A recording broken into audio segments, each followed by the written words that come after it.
energetic support of Ambassador Milan Verveer, Executive Director of the Georgetown Institute for Women in Peace and Security, and Ms. Sherzad Semsar de Boissesson, CEO of Politico Europe. Please join me in welcoming Ambassador Milan Verveer to the podium.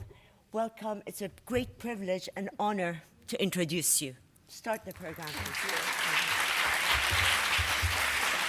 At the Georgetown Institute, we engage in cutting-edge research, and we use our global platform to promote the role of women in peace and security. Today, there's a plethora of data that shows how effective an inclusive peace process is in contributing to sustainable peace and stability.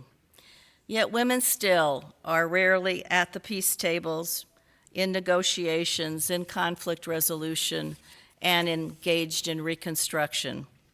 Very few women are mediators and signatories to peace agreements, yet half of those agreements are usually abrogated in the first 5 years after they're enacted. So clearly, we need to work differently, and this is a very important area for women to be engaged. Tonight, we honor two extraordinary Iranian women, human rights leaders. As all of you know, the fight for women's rights in Iran has been truly arduous. Nevertheless, so many courageous women are persisting against all odds, and that persistence on their part keeps them going. Last year at Georgetown, we put the spotlight on women's rights in Iran at an event that included a conversation between two generations of Iranian women. It was with Azar Nafisi and Masih Alinejad. And sadly, we come together tonight as Iranian officials have arrested Masih Alinejad's brother, likely in retaliation for her work in the area of Iranian women's rights. The arrest surely is set to intimidate her into silence by targeting her family, even when she's in exile outside the country. I know her, and I have no doubt that she will continue communicating via social media with the tens of thousands of Iranian women with whom she is in contact, and they with her. When we hosted the event in Washington last year, Sherzad Semsar de Boissesson was a driving force for our coming together, as she is with Nazanin this evening. So please now welcome her. Sherzad.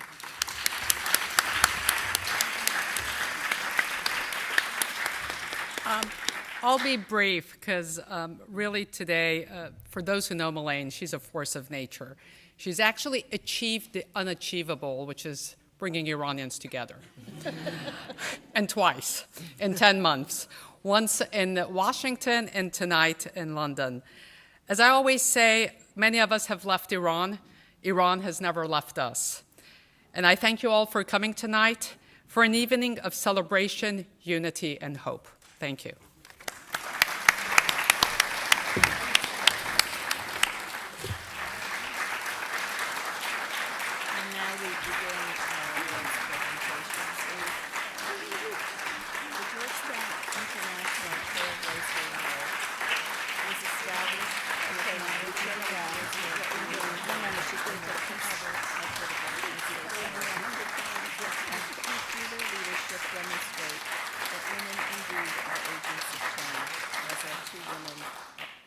I just want to say that all of that is not gone.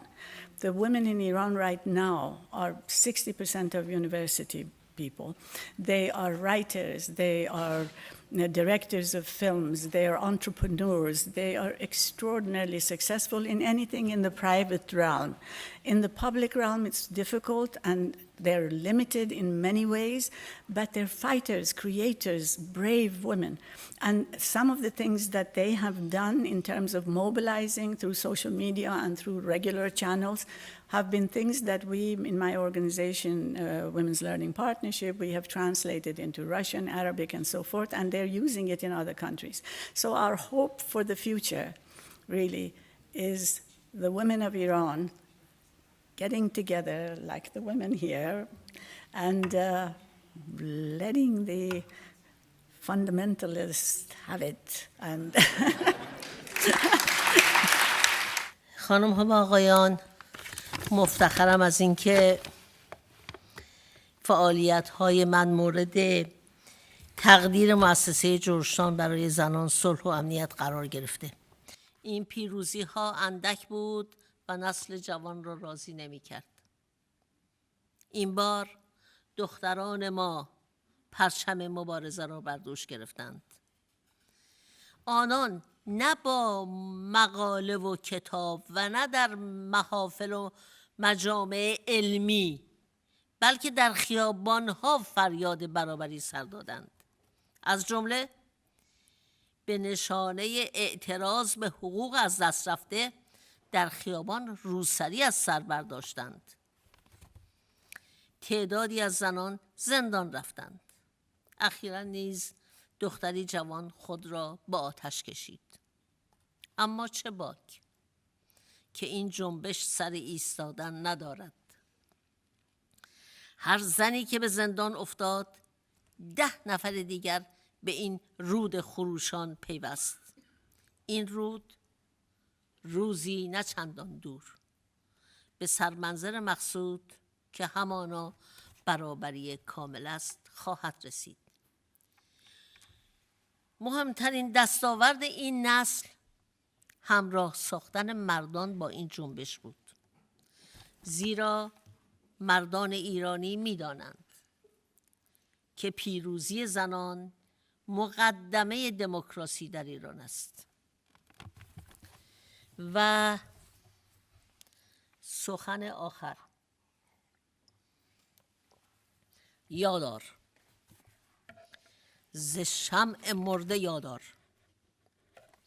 گرامی می‌دارم یاد و نام تمامی زنانی را که در کشورم برای آزادی و برابری جان فدا کردند.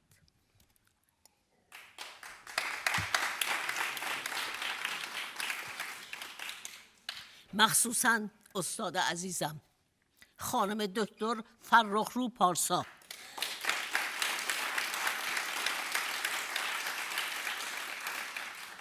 خانم دکتر فرخرو پارسا اولین زن وزیر آموزش و پرورش که در دادگاه انقلاب پس از یک دادرسی غیر عادلانه اعدام شد.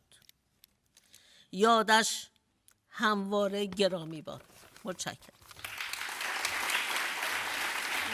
What actually led me to become a lawyer and fight for gender equality was discrimination that I faced as a girl in Iran. Thank you. I should add.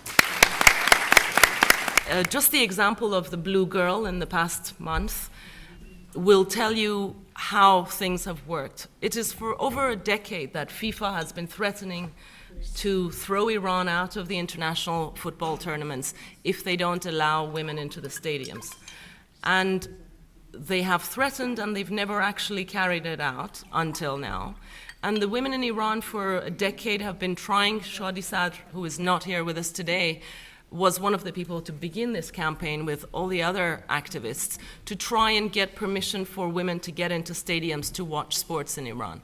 And it only took the horror of one incident like the blue girl who set herself on fire for the rest of the world to see that on coverage, on media, on social media, on TV screens around the world. Do you not think all the people who actually, all the women who are even now, the ladies, young ladies now, that are suffering in the Islamic Revolution, wasn't it because of the ungratefulness of the Iranian people before the revolution, who made the Iranian Thank revolution? You, as a judge yourself, you should know, for Iranians to have made a revolution, they must have been pretty ungrateful to get what they deserve. Don't you believe that? خب اینم یه عقیده‌ایه. That's an idea too. That's an opinion. اما دلیل نمیشه که ما از زنانی که به خاطر عقایدشون مبارزه کردند و کشته شدن اینها رو نادیده بگیریم. و به هر حال توجه داشته باشید کسانی که انقلاب کردن خواستشون امروز ایران نبود، بلکه یک ایدئالی رو در ذهنشون پرورش میدادن و وقتی که امروز رو دیدن طبیعتاً پشیمان هستن. And when they see the situation now, today, of course, they regret it. یکی از اون کسانی که با انقلاب همراه بود من بودم و من در نهایت شهامت نه امروز بلکه بارها اعلام کردم اشتباه کردیم. And very bravely, I have said. We know that women are not going to only be part of the future of Iran. They're probably one of the key solutions. There will be the solution that they're the most vocal and courageous of our citizens. They're risking their lives. The peaceful and forceful actions that they're doing every day to combat the present regime and bring democracy is probably going to be key for all of us. That's why the woman issue is today a human rights issue in Iran. Thank you so much, Melaine. And I really would love all of you to remain engaged with us. If you can contribute in any way to continue the discussion, we hope to have other events around the globe, closer and closer to Iran, hopefully, because I think also the Iranian women in Iran are, as we were saying, they also need us, and it's our small contribution. Thank you again. Thank you.